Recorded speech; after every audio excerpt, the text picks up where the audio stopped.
What's up, guys? Ryan with Jedha Patrol back with another video today. ThreeZero Hulkbuster. Let's check it out.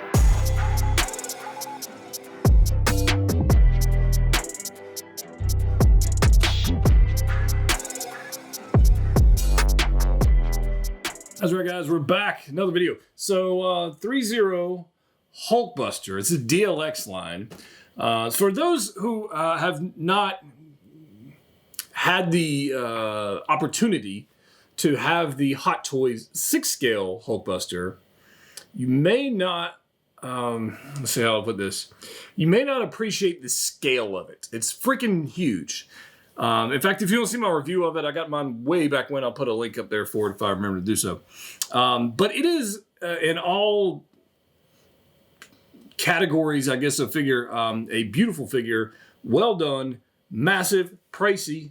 It is pricey, but a lot of people would consider that like a grail piece due to the price of it and being, you know, large. But it doesn't come without its faults. Like, it's not the easy. Let's say it's like a power pose figure. Like, it doesn't pose all that great, right? It's got some cool engineering aspects where you can put the Mark 43 inside.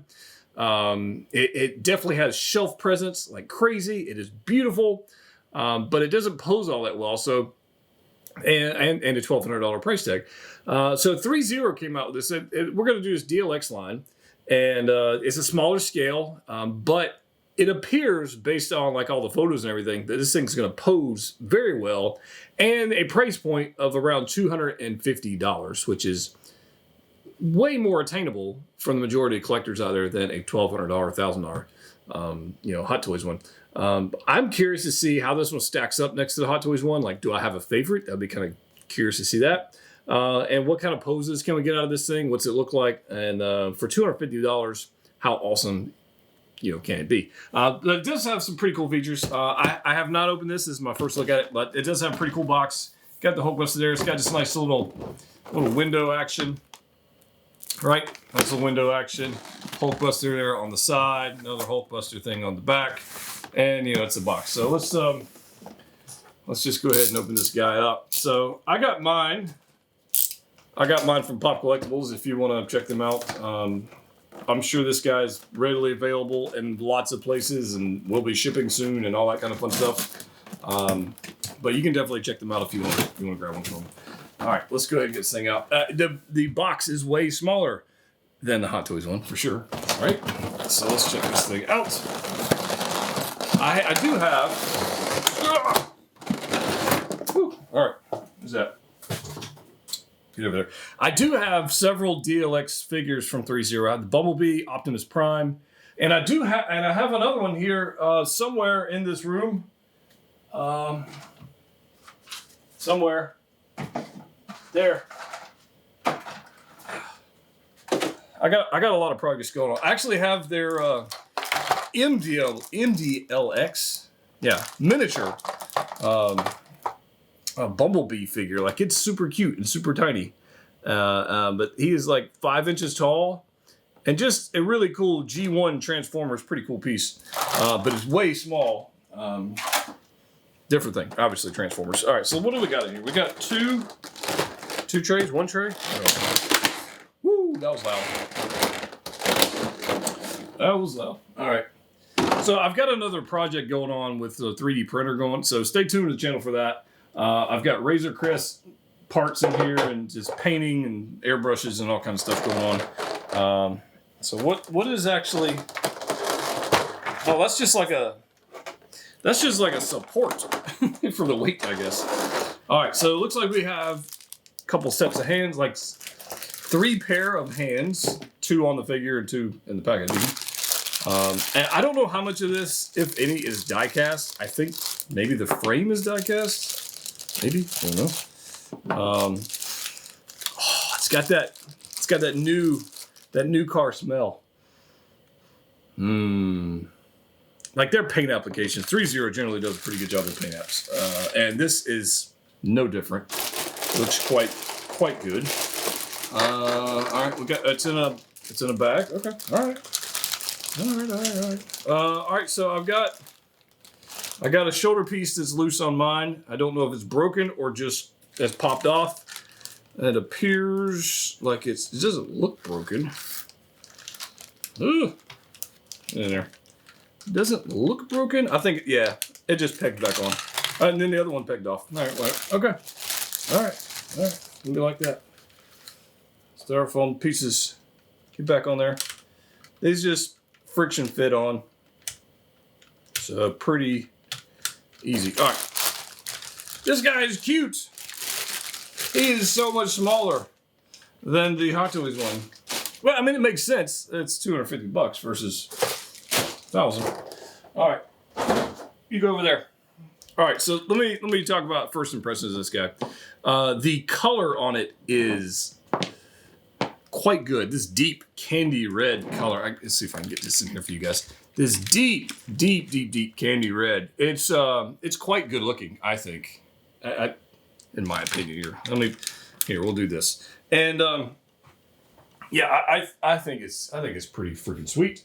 We'll zoom in here for a second if I can do this. I wasn't planning on doing this, but there we go. We'll have some fun with the video.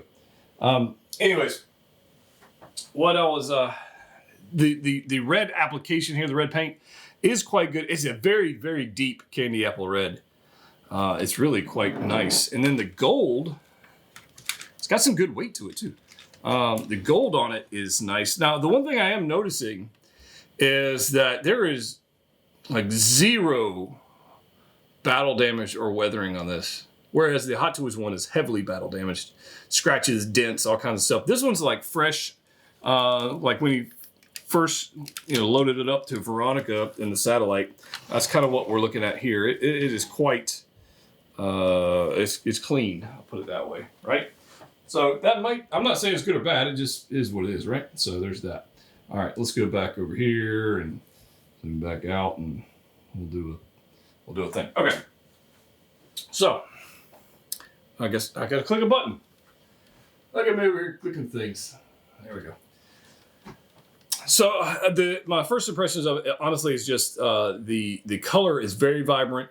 The gold looks good, and it's got a nice weight to it. I don't know what the actual weight is on it, but I'd say it's probably a good 6 or 7 pounds. It's got some good heft to it. But what I want to know is and I didn't really see any instructions in there. Oh no, there they are. Surely this thing has instructions, right? So we got some instructions.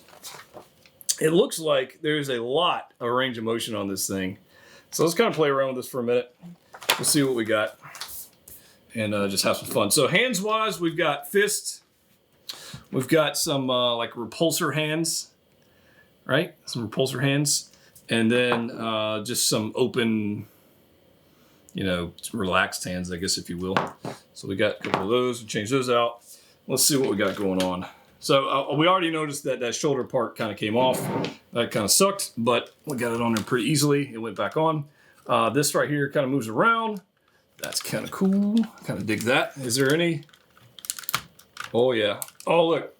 So we got a ball joint there. Yeah, you're not. That's cool. 360 on that shoulder. What else have we got? Oh, all right. So I imagine we're going to open this. So the Hot Toys version of this thing, you've got to open all these freaking pieces and open this guy up, which is a lot of parts, honestly. Look at the instructions. It's a lot. It's a lot of stuff, right? But if I remember correctly, these kind of pop up, and then these got to pop down.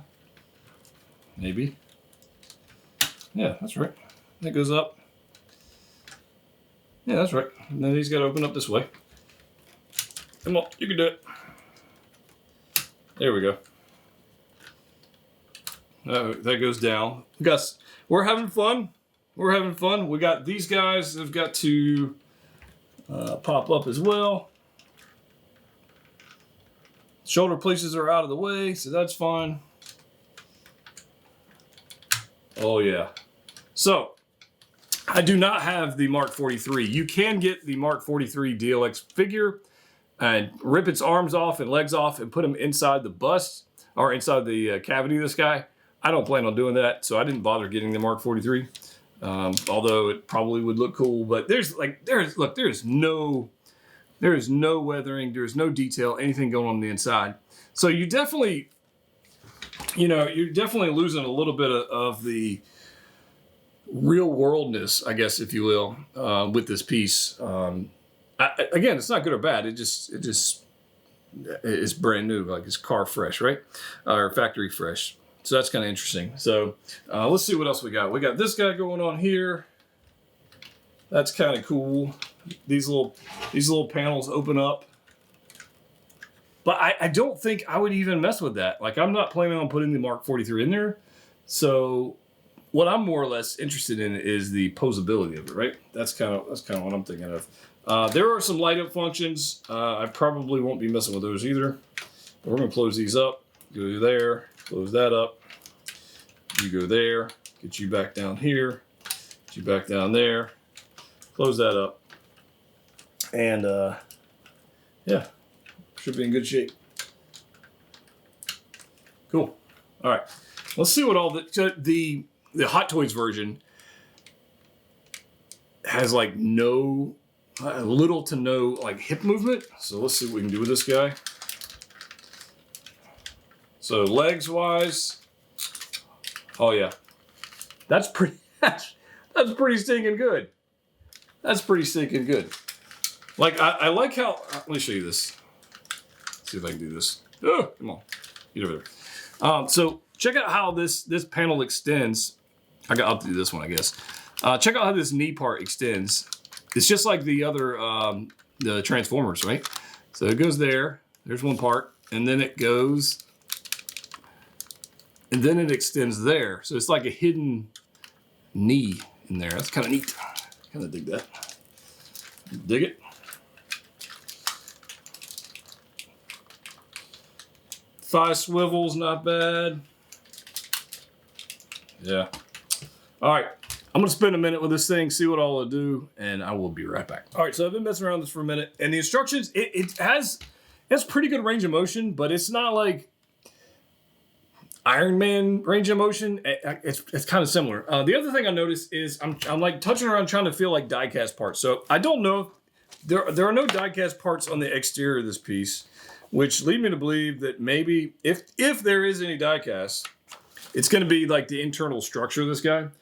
So the outside is all plastic, which is pretty much like the Hot Toys Hulkbuster, honestly. But I think you guys can let me know in the comment section down below. I think I might take a run at modifying this guy and weathering him because he's just too freaking clean, right? Look at the back. There is like it's too clean. I think. For my own liking, switch one. So maybe I don't know. We'll see. But anyways, so pretty good bend on the, on pretty much everything. The knees are good. I mean, there's a pretty interesting deal going right here where, again, you get that little extension there. But when you do this, like this piece right here, let's see if I can do this right. This piece right here kind of moves. See how it moves? Pretty nifty right there. The ankles, nice ball joint on the ankles. You can pretty much go wherever you want with the ankles and have him I've got it pretty well articulated right now. You can kind of see that ball joint right there.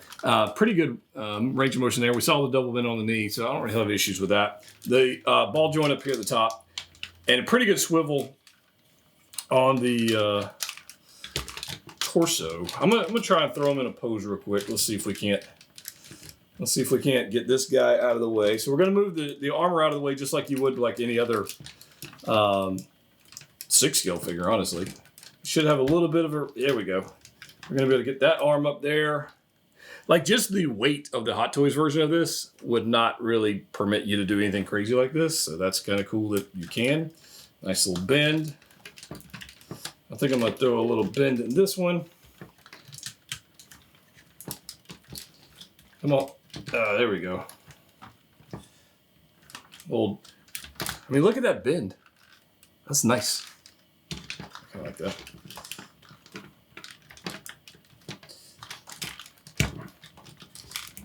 And I'm going to rotate this foot back here so I get it flat on the ground.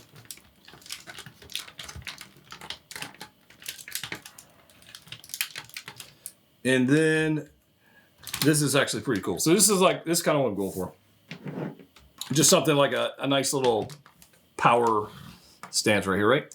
But the cool thing about this is this actually opens up. So you can pop this piece up, right? And then it actually comes back. And if I can do this properly, come on, you can do it.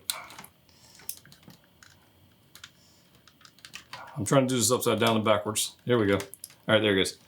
All right, this should slide. Oh, come on. Oh, there's that. I had it there. There it goes. I know I had it there for a second.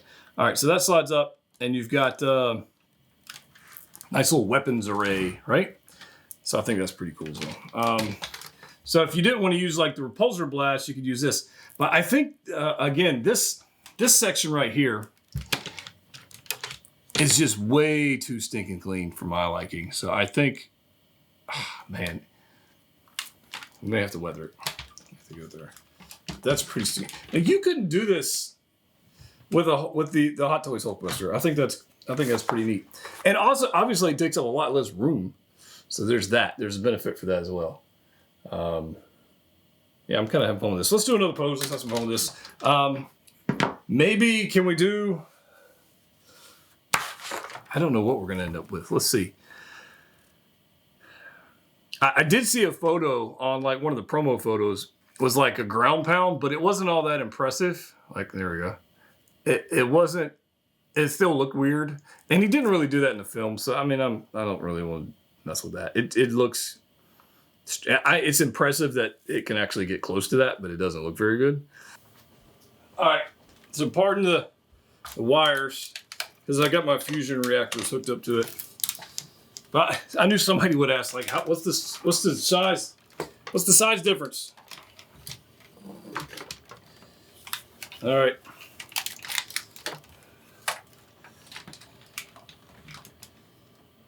This is not really fair, honestly. Yeah.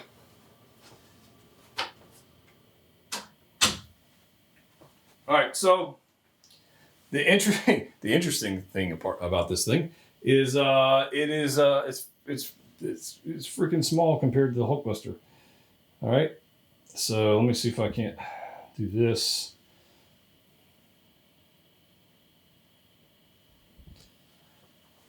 All right, so obviously you can see size difference, Hulkbuster to this guy. There's not. This is going to reign supreme in my opinion. However, again, this is 1/4 or 1/5 the cost of this, so that's fair. This has more posability than this. This is a glorified power pose figure, if you will. But you can just see right off here, like it's got a lot more shelf presence just due to the sheer size of this thing. And I don't even have, I've got the bust. I've got the Mark 43 bust inside because there's no reason to waste an entire figure to put in a Hulkbuster.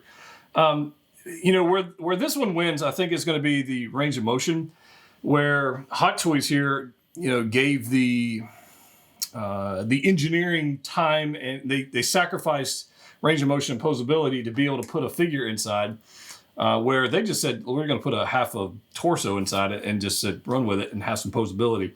I think on the engineering side they win. On shelf presence side, you can't contend with this. It's too freaking awesome. You can see the color difference. This is beautifully clean.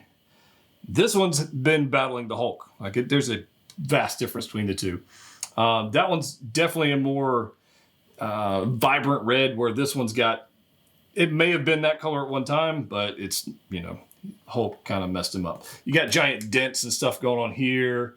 Yeah, I mean, it just is what it is. So I think if you want a Hulkbuster represented in your collection and you don't have the finances to do this or the space, that is definitely an option.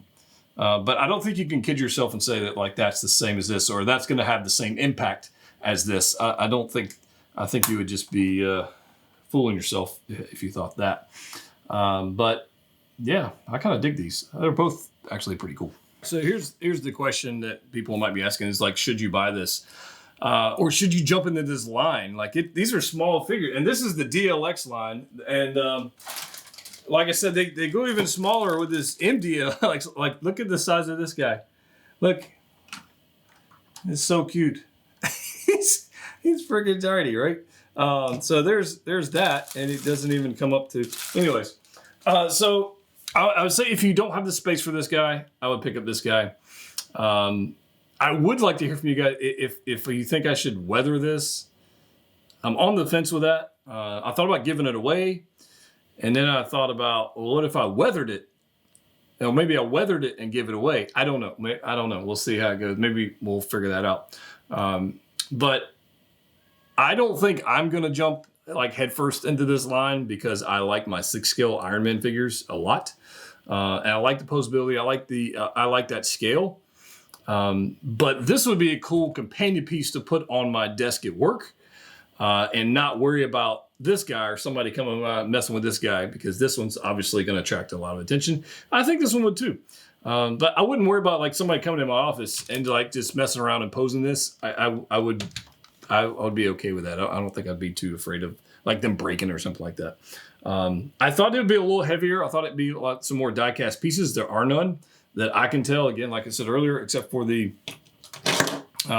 maybe the frame, the skeleton maybe. But I think that's okay too. It's got, again, it's a good 6 or 7 pounds. It's got some good weight to it. And if you collect like Marvel Legends, if you're a Marvel, like a 1/12 scale collector, I know they made a Hulkbuster, but this one's going to be far superior to the one they made. That would be kind of cool too.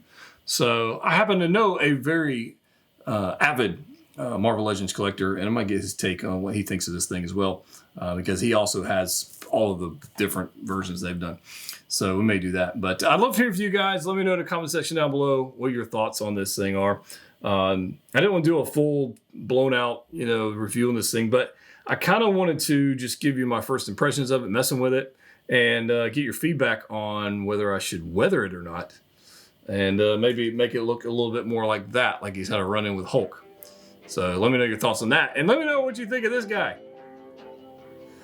So tiny. Anyways, as always, guys, collect what you like. See you next time.